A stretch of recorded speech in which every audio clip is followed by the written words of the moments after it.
and explained to him why. Chaplain Turnan sat there expecting General McNarney to ask him to remain, which is exactly what General McNarney did, and Chaplain Turnan did remain for the entire Seder. Over 500 GIs and Jewish civilians attended this program. I would like to return back to an incident that happened in Brussels. While we were in Brussels, there was a fundraising activity by the Jewish civilians to raise money for the DPs in the form of a concert.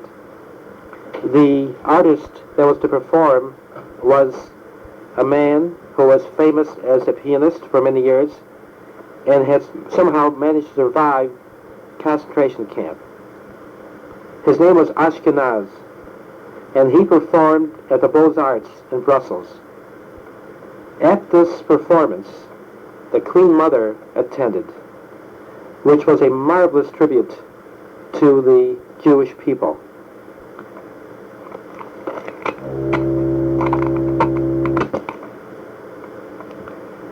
On a few occasions, I was able to get to Paris, where I met a number of chaplains who worked in the office there.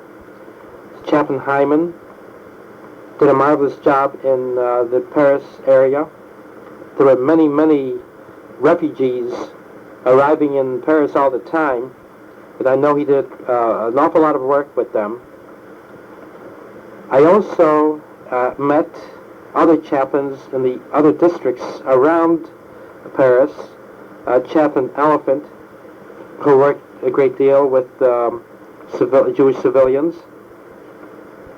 And as far as I could see, of all the chaplains I met in Paris, Brussels, Frankfurt, and other areas of the European theater, that they did as much as they could, both as chaplains in the United States Army and also as brothers to the Jewish DPs and the orphans, and to help as much as possible to alleviate the serious problems and the conditions they found themselves in.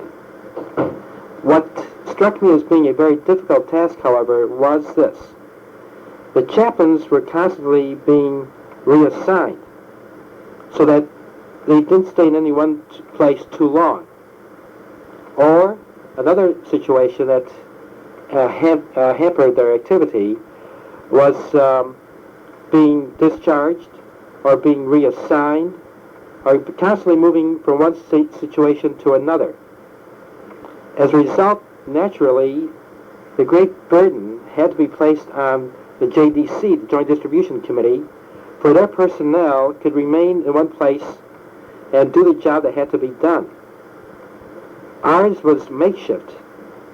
Everything we got was from our friends and relatives from the United States, so that everything we did was strictly on our own.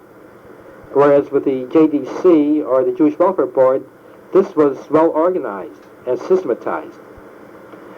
Regardless of this, however, I feel that the chaplains were able to achieve a great deal with all the problems that they had. First of all, in their daily activities, and then trying to fit in somehow a program dealing with the DPs. As I pointed out once before, our activities were carried out mostly at night, so that very often it was not till 1, 2, or 3 o'clock in the morning before we could retire after making distributions of articles of clothing and food. But it was all worth it. We felt what we were doing was necessity. Secondly, the beautiful part of this was that we represented something to these people. We were the liberators. We wore the United States uniform. And after all, without us, where would they have been?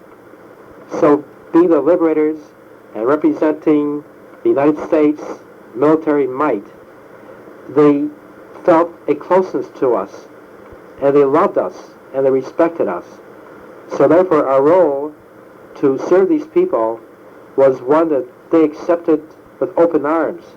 Everywhere I went, or everywhere the chaplains went, the various orphanages and synagogues and camps, we were always received with open arms, not because we brought food or brought clothing, but because we represented something that inspired them.